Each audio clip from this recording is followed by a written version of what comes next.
मग त्याचं हेच कारण असेल का? हो, तर आकाश तत्वाचं एवढं महत्व आहे की जेव्हा जेव्हा तुम्ही मंदिरात जाता, जर मंदिरात जाता तर आकाश तत्व मंदिरामध्ये जास्त असतं. म्हणून म्हटलं जातं मंदिराच्या बाजूला घर नसावं. कारण की मंदिरातलं जे आकाश तत्व असतं ते साधारण माणसाला त्या आकाश तत्वाची ताकद झेलणं, जे संसारात आहेत किंवा साधारण माणूस आहे जो साधनेमध्ये नाही आहे, तेवढा स्पिरिच्युअल नाही आहे, तेवढा आध्यात्मिक ताकद त्याच्याकडे नाही आहे, ती ताकद ते तत्व झेलू शकत नाही. म्हणून तुम्ही जेव्हा जेव्हा मंदिरात जाता तर तुम्ही एक ऑब्झर्व करा, मंदिरात गेल्यावर तुम्हाला शांत वाटतं. 5-10 मिनिटं बसलात की कधी तुम्ही त्याच्यानंतर तुम्ही स्वरशास्त्राचं ऐकलंय? स्वरशास्त्र ऐकलंय? नाही. स्वरशास्त्र म्हणजे आपण जी श्वास घेतो आणि श्वास सोडतो ह्या शास्त्राचा त्याच्यासाठी 2 एकदम बेसिक गोष्टी सांगेन. एक सूर्यनाडी, एक चंद्रनाडी. म्हणजे काय, तुमची जी उजवी नाकपुडी आहे त्याला सूर्यनाडी म्हणतात आणि डावी नाकपुडी आहे त्याला चंद्रनाडी म्हणतात. जेव्हा जेव्हा तुम्ही मंदिरात जाता तेव्हा तुम्ही एक ऑब्झर्व करा, तुमचं आकाश तत्व ऑन होतं. म्हणजेच काय, तुमची डावी नाकपुडी चालू होते, म्हणजे चंद्रनाडी. बरोबर. आणि तुम्हाला शांतता वाटते. तर आता आकाश तत्वाची दिशा कुठली मगाशी मी सांगितली? पश्चिम दिशाचं एवढं महत्व आहे. पश्चिम दिशा ही इच्छापूर्ती मानली जाते. आपण म्हणतो मॅनिफेस्टेशन, आपल्या इच्छा पूर्ण होत नाहीत.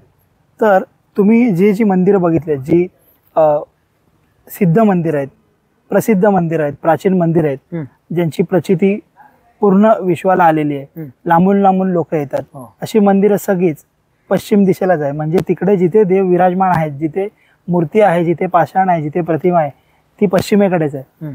आपले साऊथचे तिरुपती बालाजी जे आहेत त्यांची ही प्रतिमा तेव्हा आपण दर्शन घेतो तेही पश्चिमेकडे. जसं आपण आज मालवणमध्ये बसलो, सिंधुदुर्गामध्ये बसलो. तुम्ही जर कोळंबातील कृष्ण मंदिर ऐकलं असेल, श्रीकृष्ण मंदिर, तर श्रीकृष्ण, भगवान श्रीकृष्ण जिकडे उभे आहेत, भगवान कृष्णाची जिकडे मूर्ती आहे तेही पश्चिमेलाच आहे. परत तुम्ही जर रामेश्वराचं मंदिर ऐकलं असेल, रामेश्वरातलं मालवणातलं मंदिर ऐकलं असेल, ते रामेश्वराला मालवणचं ग्रामदैव रामेश्वर, म्हणजे ते मंदिर पश्चिमेकडे आहे. जेव्हा आपण नमन करतो, जेव्हा आपण काही इच्छा मागतो पश्चिमेकडे बघून, त्या पूर्णच होतात. परत अजून काही मंदिरं सांगायची झाली तर वांगण येथील पांडवकालीन रवनाथ मंदिर आहे. ते रवनाथाची मूर्ती पण, रवनाथाचं पाषाण किंवा रवनाथाची मूर्ती जी आहे तीही पश्चिमेला आहे. तर पश्चिम दिशेचं एवढं महत्व आहे. परत तुम्ही जर इथे मालवण भरडावरती एकमुखी दत्तांचं जर ऐकलं असेल तर दत्तगुरूंची मूर्ती ही पश्चिमेला आहे. अशी एवढी सगळी मंदिर आहेत. पश्चिम दिशेचं एवढं महत्व आणि आकाश तत्व. म्हणून कुठल्याही मंदिरामध्ये गेल्यावर तुमचं आकाश तत्वच ऑन होतं, म्हणजे तुमची डावी नागपुडी ऑन होते, चंद्रनाडी. त्याचं कारण असं, आकाश तत्व जेवढं चांगलं तेवढं तुम्हाला ध्यान साधना करायला चांगलं. म्हणून मंदिरामध्ये तुम्ही बघाल की मंदिराची मूर्ती जिकडे असते त्याच्यावरती जो डोम असतो, त्याच्यावरती जी पोकळी असते ती वेगळ्याच आकाराची असते. आणि जो नॉर्मल माणूस, आपण जेव्हा गाभाऱ्यात जायच्या आधी जे नॉर्मल असतो तिकडेही आकाश तत्व नेहमी उंच असतं. पण मंदिरात गेल्यावर तुम्हाला शांत वाटतं. हे या मंदिरांची खासियत आहे. मालवणला येताना कुंभारमण म्हणून गाव आहे, तिकडे प्राचीन मंदिर आहे घुमडाई देवीचं, घुमडाई आईचं. तर त्या घुमडाई आईच्या मूर्तीच्या खाली एक मंत्र आहे. तो मंत्र ज्यांनी लिहिलाय, ज्यांनी सुचवलाय, ते थोर आणि महानच असणार. त्याचं कारण असं आहे, तो जो मंत्र आहे, तो जो मंत्र असा आहे, जयंती मंगला काली भद्रकाली कपालिनी दुर्गा क्षमा शिवा धात्री स्वाहा स्वधा नमोस्तुते. ह्या मंत्रामध्ये सगळ्या देवींच्या, नवदुर्गांच्या शक्ती आहेत, सगळ्या देवदेवतेची ताकद आहे. तर तो जो मंत्र ज्यांनी लिहिलाय ते महानच असणार. आणि त्या घुमडाई देवीच्या ह्या मंत्रामध्ये जी ताकद आहे आणि जी घुमडाई देवीची ताकद आहे याची कल्पना कोणाला नाहीये.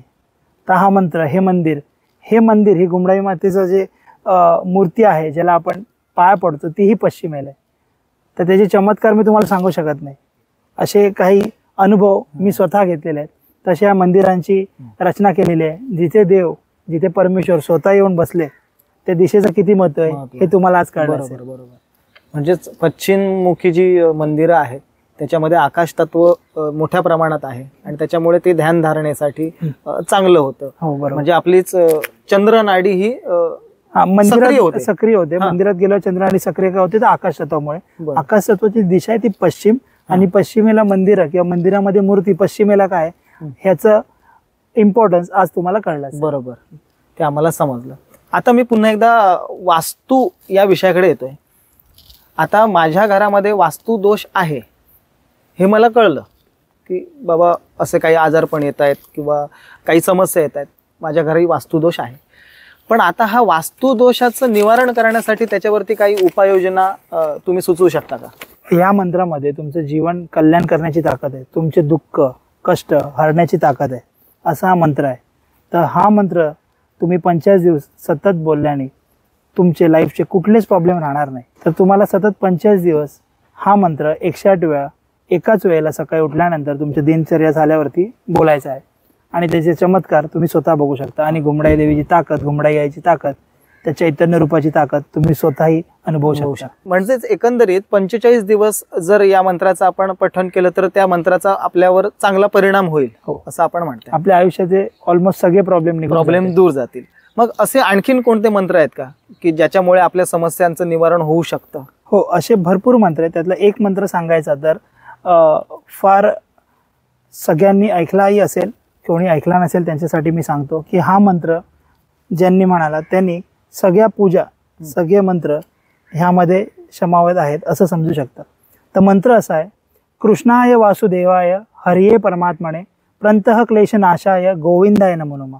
हा मंत्र तुम्ही सकाळी दिवसाची सुरुवात करायच्या आधी, दिवसाच्या कामांची सुरुवात करायच्या आधी हा मंत्र तुम्ही जर म्हटलात तर तुम्हाला तुमचा दिवस एकदम सुरळीत जाणार आहे. जसं आपण म्हणतो की दिवसामध्ये कामामध्ये काय प्रॉब्लेम, बिझनेसमध्ये, आपल्या विचारांमध्ये दिवसामध्ये आपण काय ना काय विचार करत राहतो. जर ह्या मंत्राची खासियत असेल तर हा मंत्र तुम्ही म्हटल्यानंतर तुमचा दिवस आणि तुम्हाला स्वतःला रोज पॉझिटिव्ह वाटणार आहे. तर हा मंत्र सकाळी उठल्यावरती 108 वेळा बोललात तर उत्तम. जर नाही जमला तर दिवसाच्या सुरुवातीला 11 वेळा म्हणून घरातून पाऊल बाहेर काढावं. बरोबर. तर जसं हे मी तुम्हाला मंत्र सांगितले, याच्या व्यतिरिक्त जर तुमच्या घरामध्ये तुम्हाला सकारात्मक ऊर्जा हवी असेल, म्हणजे आपण म्हणतो कुठलाही मंत्र कुठलेही स्तोत्र आपण घरामध्ये बोलायचे आहेत, वाचायचे आहेत. बोलणं म्हणजे ज्यांना पाठांतर नसतो मंत्र किंवा पाठ नसतो ते वाचू शकतात. ज्यांना वाचणं कठीण आहे, म्हणजे ज्यांचं वय झालंय, जास्त वेळ बसू शकत नाही, ते आज युट्यूबमुळे सगळंच पॉसिबल झालं, ऐकू शकतात. तर घरात या मंत्रांनी काय होतं, या मंत्रांच्या उच्चाराने, या मंत्रांच्या आवाजाने तुमच्या घराची नकारात्मक ऊर्जा असते तिला थारा देत नाही ती. आणि म्हणून प्रत्येक घराने, प्रत्येक माणसांनी संध्याकाळच्या वेळेला आपण म्हणतो ना तिन्ही सांज किंवा 6:30 ते 7:30च्या वेळेला न चुकता हनुमान चालिसा, मारुती स्तोत्र आणि रामरक्षा कवच हे लावायचंच आहे. हे वर्ष 2025 आहे. 2025 जर तुम्ही टोटल करता 2 + 2 + 5 हे 9 होते. 9 हा अंक मंगळाचा आहे. मंगळाचा स्वामी हनुमान आहे. मंगळाचे स्वामी हनुमानजी आहेत. आणि बजरंगबलींना जेव्हा तुम्ही त्यांचं हनुमान चालिसा वाचता, तुमचा जो पॉवर होतो, कॉन्फिडन्स होतो, तुमच्या घरात नकारात्मक शक्ती आहे, तुमच्या घरात आणि पिशाच शक्ती आहे, त्यांना कुठलाही थारा राहत नाही. कारण की तुम्ही ऐकलं असेल, भूत पिशाच निकट नाही यावे, महावीर जप नाम सुनावे. बरोबर. तुमचे काही रोग असतील, काही आजार असतील, तेही घरातून हनुमान चालिसामुळे निघून जाते. त्याचं कारण असं, ही तुम्ही ऐकली असेल हनुमान चालिसामध्ये, नासे रोग हरे सब पीरा, जपते निरंतर हनुमत बीरा. तर ज्यांना काही आजार आहे, ज्यांना गोळ्यांनी काही फरक पडत नाही, तो या मंत्राचा रोज 1 तास पठण करू शकतात, जेणेकरून त्यांच्या आजारात रिकव्हरीमध्ये त्यांना फायदा होईल.